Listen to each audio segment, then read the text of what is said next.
Hey Disney friends, if you are a beginner and completely overwhelmed by Walt Disney World, you have come to the right place.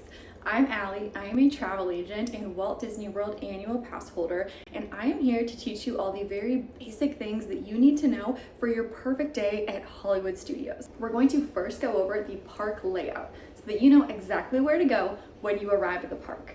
Second, we're going to talk about the key rides at this park that get really high wait times so that you can be aware of that and plan your day around hitting these at an optimal time. Third, we're going to talk about all of the shows at Hollywood Studios and which ones I recommend you do not miss when you visit the park. And then lastly, I'll make some dining recommendations for my favorite restaurants to hit at Hollywood Studios. So let's dive into it. When you arrive at Hollywood Studios, there is only one entrance. So whether you are coming from the Skyliner, from a Disney bus, or you're parking and walking into the park, it's all through the same entrance. When you walk in, you're going to see a big Chinese theater in front of you. And this is kind of the central landmark at Hollywood Studios. You can choose to take a right down Sunset Boulevard, and that's going to take you to the Tower of Terror or Rock and Roller Coaster or Fantasmic, lots of different things down Sunset Boulevard. Or you can continue forward and go straight behind the theater, and that will take you to Pixar Plaza. That's where you can meet all kinds of Pixar friends like Sully from Monsters Inc. or Edna Mode from The Incredibles. Who doesn't love Edna Mode? Or you can continue on past Pixar Plaza and you'll head into Toy Story Land, which is a lot of people's first stop when they go into Hollywood Studios. When you're entering the park, you can also hang a left down Grand Avenue. You can probably keep walking past there and you would get to Star Wars Galaxy's Edge, which if you're a Star Wars lover, that's probably why you're headed to Hollywood Studios. And then if you keep walking through Toy Story Land one way and Galaxy's Edge on the other, they actually meet up to form a big circle. Now let's talk about some of the awesome rides that are at Hollywood Studios. So I'm just gonna highlight a couple that I think you may want to consider rope dropping. Since you're all beginners here, I'm going to explain what rope drop means. So rope drop is a fancy word that Disney people use for being the first one in the park. Kind of the idea that when they drop the rope to let people in, you're the first one there. So if you want to rope drop and avoid some high wait times at some of these rides, you're actually going to have to arrive at the park about 30 to 45 minutes before the park opens because people start to line up outside there. So when you get into the park, again, first thing in the morning, I would recommend heading to Slinky Dog Dash, Rise of the Resistance, or depending on your thrill level, Tower of Terror and Rock and Roller Coaster. Slinky Dog Dash is a family-friendly roller coaster that's located in Toy Story Land. The wait times for this ride are insane, so I would go here first. On the other hand, if you're a Star Wars person, you better head to Rise of the Resistance because, again, another one that people line up at like crazy. This is a very modern new ride that uses autonomous cars to move through a really neat storyline for Star Wars. I'm not a Star Wars person, so I don't know what the ride is about, but it's super cool and it's definitely super thrilling, even if you're not a Star Wars person. Lastly, I'm going to speak to the real thrill seekers who are going to Hollywood Studios. So if you go in the park and you take a right down Sunset Boulevard, there's both Tower of Terror and Rock and Roller Coaster. Tower of Terror is in the iconic Hollywood Tower and you get into it and it's a big up and down drop and they have a really cool storyline that you get to see during the pre-show when you get to this ride, and again, super popular, iconic for Hollywood Studios. So if you don't mind a very fast moving drop, then this is the ride for you. Right across from the Tower of Terror is Rock and Roller Coaster.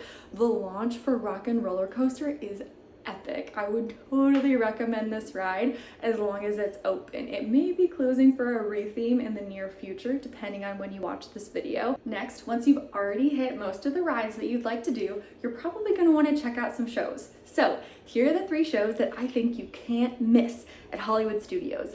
I'm going to give a quick disclaimer. The new shows, including Villains, Unfairly Ever After, and The Little Mermaid show, are not on my list. They're super well done. The stages are beautiful. I think that if you're at Hollywood Studios and if you have the opportunity to see them, go, but they're not as good as some of the other shows that they already have had in the park for quite some time. So the first one is the Indiana Jones Stunt Spectacular. This is an awesome show. They take you behind the scenes to how they do some of the stunts for the Indiana Jones movies, and It's amazing acting, really cool stunts, it's action-packed, and it's in a really big theater. So I would recommend that one. Second, Frozen Ever After. If you have kids that are a Frozen fan or you're a Frozen fan yourself, the Frozen show is so cute. Again, some really amazing actors that make some like dad jokes throughout the entire show, and they bring the characters to life at the end. It's just a really amazing show. So I would hit Frozen Ever After. And then third, the Beauty and the Beast stage show. They do such a good job telling the story of Beauty and the Beast in a shortened version. It's about 20 minutes long, beautiful costumes, singing, dancing, the classic Beauty and the Beast storyline, and it's in an outdoor large theater as well. So I would definitely recommend this.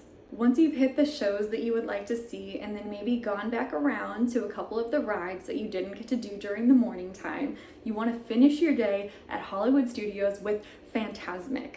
This is also a show, but it's in a totally other category than the rest of the shows because this is more like the nighttime entertainment at Hollywood Studios versus the shows that run frequently throughout the day. Fantasmic has its own theater and it lights the night alive with water and lights and fireworks, and I'm not going to spoil it for you, but I will tell you that the music and the amount of characters that they incorporate in this show is amazing. So do not miss this if you are hitting up Hollywood Studios. Dining recommendations. So there is so much to do at Hollywood Studios. I don't necessarily recommend taking a ton of time in the middle of your day to do a sit-down table service dining experience, but there's one in particular that I do think is worth it. Roundup Rodeo Barbecue. Let me tell you why, because this can be a little bit controversial. Some people who are used to really good barbecue, like maybe my friends from Texas or Kansas City, they may complain about it and say that it's not good enough, etc. Well, let me remind you that you're at Disney World and it's an all-you-can-eat restaurant. Personally, I think the quality of Roundup Rodeo Barbecue and the experience that you get for all you can eat is really great. So I would recommend it. And the funnest part about this restaurant is that every now and again when you're sitting in there, they say that Andy is coming in and everybody has to freeze like the toys do in the movies. So it's a really fun experience for the whole family, especially if you like the Toy Story movies. Next, my favorite quick service dining option is called ABC Commissary. So if you want pretty good quality food and don't want to spend too much time sitting down and eating, this is your best bet. You can also do a mobile order using the My Disney Experience app and make it even faster by just ordering ahead of time and then showing up when it's ready. Well, my friends, that's it. That's your overview of shows, rides, dining, and the layout of Hollywood Studios. So I hope that this was helpful for you, and if you're still overwhelmed, contact me and I can assist you with planning your Disney vacation at no extra cost to you. So I'll see you next time, Disney lovers.